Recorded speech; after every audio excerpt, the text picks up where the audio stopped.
दोनों team combinations को आप कैसे देखते हैं, मुल्तान सुल्तान और पेशावर ज़ल्मी, दोनों के बारे में बताएं। देखिए, मैंने हमेशा बात की मोमेंटम की, तो दोनों ऐसी टीम है जिनका मोमेंटम ग्रेजुअली गेन किया। मुल्तान सुल्तान को एडवांटेज ये है कि ये बहुत बॉटम से एकदम ऊपर की तरफ आए और हर मैच में इम्प्रूव होते चले जा रहे हैं, तो इसलिए इनकी टीम को ज़्यादा एडवांटेज मैं दूंगा कि ये ज़्यादा बेहतर है। बट दोनों टीम को अगर बॉलिंग वाइज देखा जाए बड़ी बैलेंस है, बैटिंग वाइज बहुत बैलेंस है। पेशावर ज़ल्मी के अच्छे पॉइंट्स ये हैं कि वो पहले भी अच्छा परफॉर्म कर लेते हैं, चेस बड़ा अच्छा कर रहे हैं, और मेरा ख्याल है दोनों टीम जब टॉस जीतेंगी, अगर जीतेंगी तो ज़ल्मी जो है वो चेस करना पसंद करेंगी और मुल्तान सुल्तान पहले बैटिंग करना पसंद करेंगी, दोनों सिनेरियो में। अच्छा, सिर्फ जो मुझे एनालिसिस के तौर पे देखा जाए तो मुल्तान सुल्तान जीत जाएगी अगर हजरतुल्लाह जज़ई को आउट कर लिया। डिफरेंस जो नजर आ रहा है दोनों टीम के अंदर, क्योंकि जो इम्पैक्ट प्लेयर होते हैं, मुल्तान सुल्तान की टीम का ज्यादा इन्हिसार हजरतुल्लाह जज़ई पर उसी पे ही है, क्योंकि इम्पैक्ट प्लेयर जो होता है हर टीम के अंदर एक दो होते हैं। जो इम्पैक्ट प्लेयर अगर परफॉर्म कर जाए तो वो सिंगल हैंडेडली गेम को वे ले जाते हैं, जिस तरह मनरो की हमने बात की, या शर्जील है, या फखर जुमान है, ये इम्पैक्ट प्लेयर चलते किसी मैच में है। हजरतुल्लाह जज़ई की अच्छी चीज़ ये है कि वो मोस्ट ऑफ द मैचेस में चल रहा है, फॉर्म उसकी लगी हुई है, हिटिंग उसकी पूरी जा रही है।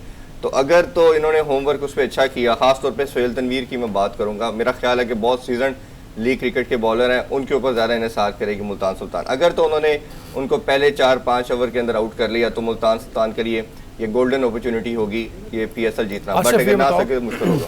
इरफान, आप भी मतलब इसमें भी शामिल होइएगा, डैरन सैमी की कंट्रीब्यूशन ज़ाहिर है बहुत ज़्यादा है। ज़रा बॉलिंग साइड पे दोनों का कंपैरिजन किया जाए, उधर वहाब रियाज है, बड़ी अच्छी गेंदें कर रहा है, इधर शाहनवाज धानी ने हाईएस्ट विकेट टेकर मेरे ख्याल में है इस वक्त वो टूर्नामेंट का, तो उस हवाले से, और बाकी सपोर्ट इधर इमरान ताहिर है। इसमें थोड़ी सी बात में कोचिंग की हम कर रहे थे कि अगर सैमी को अब बिल्कुल हम जितनी उसकी एफर्ट्स पाकिस्तान क्रिकेट के लिए हैं और हमने ऑनरी उनको नेशनैलिटी भी ऑफर कर चुके हैं, तो वो बहुत ज़्यादा खिदमात है और उन्होंने अपनी कंट्री को भी, वेस्ट इंडीज़ को भी 2 दफ़ा T20 वर्ल्ड कप जितवाया।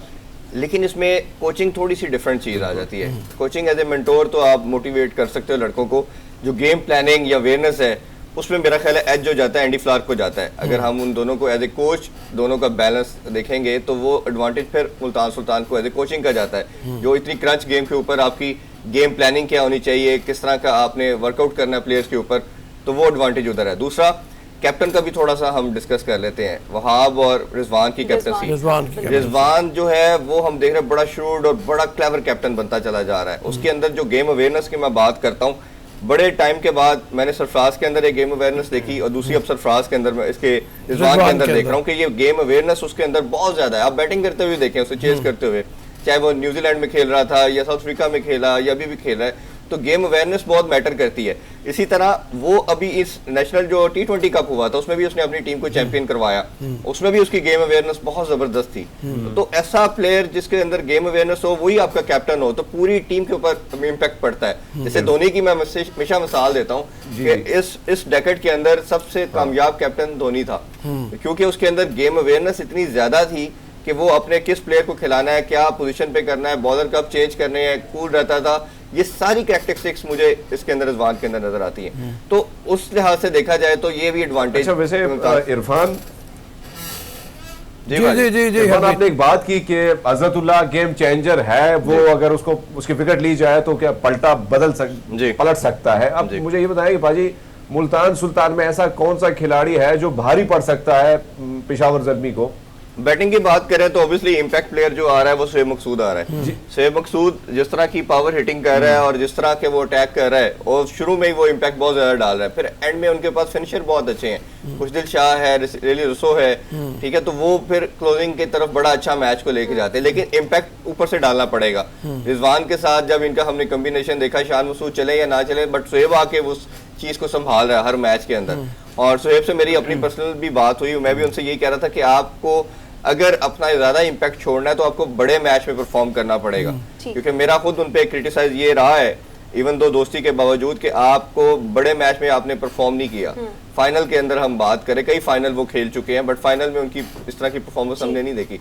तो ये एक इम्पैक्ट प्लेयर अगर आप जो क्वेश्चन है तो शोएब मकसूद है उनका। उसमें एक चीज सबसे इंपॉर्टेंट ये है कि न्यूजीलैंड को तो क्रेडिट हमें देना पड़ेगा।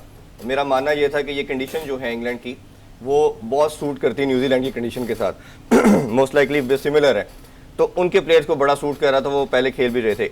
इंडिया की हार की वजह इंडिया खुद है।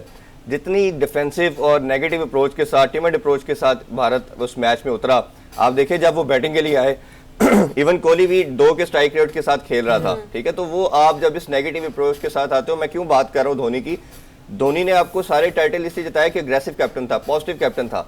आप कोहली इंडिया की हिस्ट्री का बेस्ट बैट्समैन है, इसमें कोई दूसरी राय नहीं है, लेकिन उसकी जो अप्रोच एज ए कैप्टन है वो बहुत डिफेंसिव है। और लास्टली मैं इस पे क्लोज करना चाहूंगा कि अगर ऑस्ट्रेलिया में जाके इनको हरवाया तो उस टाइम कैप्टन रेहाने थे, ये नहीं थे कोहली। फिर इसी तरह आपने एशिया कप जीता तो उस टाइम वो दूसरे